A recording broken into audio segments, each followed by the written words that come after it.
He realized Columbus's ambition and reached the eastern lands sailing westward. But this voyage cost him his own life. The success of his journeys was the highest achievement of the age of great geographic discoveries. But the man who started the rebellion on his ship got the laurels of the winner.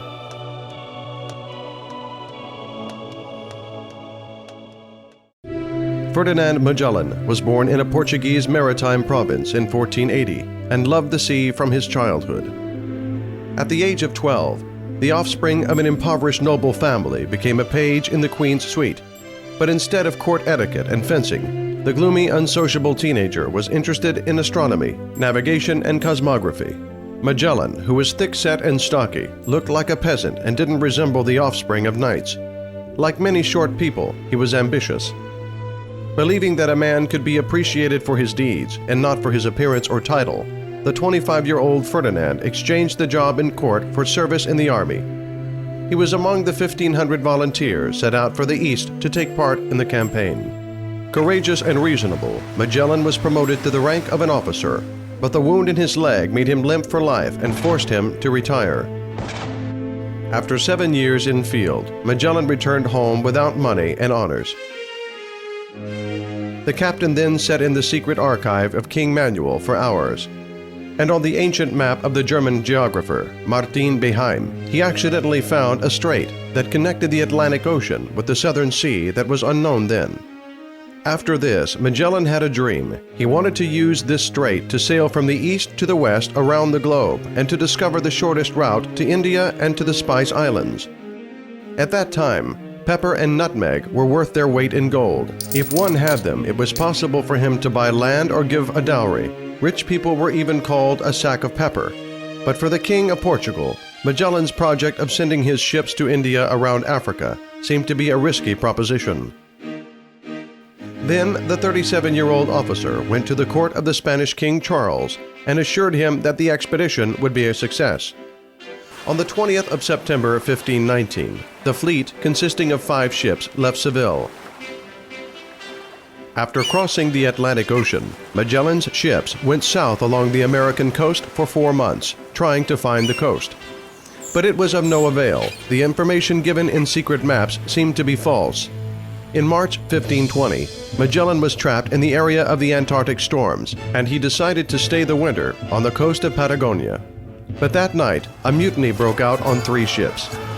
The Spanish officers thought that it was disgraceful for them to obey the Portuguese captain and insisted on returning to Spain.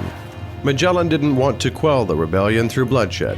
He even organized a show trial, forgave the sailors, but ordered 2 captains to be executed. On the 21st of October 1520, after a tenacious search, the expedition managed to find a narrow rocky strait between Patagonia and Tierra del Fuego. Magellan gave it the name All Saints Channel, but later it was called the Strait of Magellan.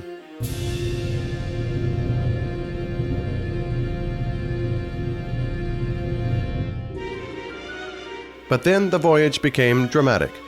For more than a month, Magellan's fleet roamed around numerous branches of the strait and risked hitting reefs all the time.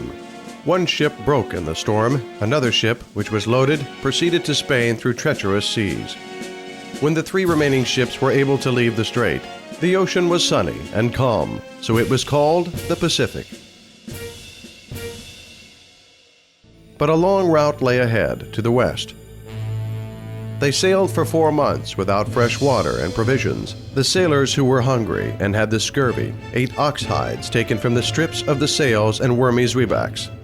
The smartest men even caught rats and sold them to their fellows, taking a golden half-ducat from them.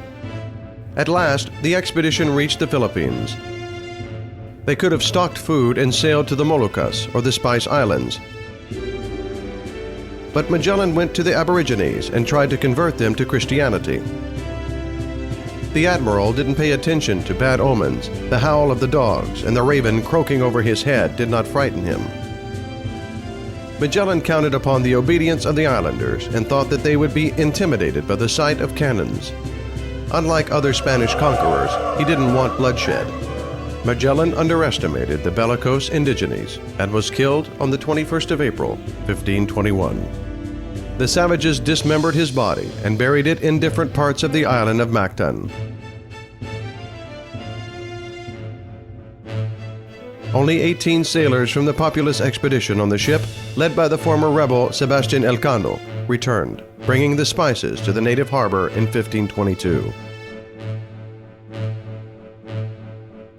The first circumnavigation lasted 3 years.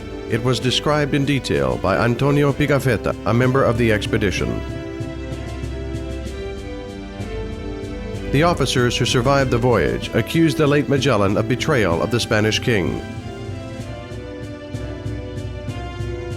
Elcano got the fame for being the discoverer. He received the coat of arms on which the globe was depicted, surrounded by the words, "You were the first to round me."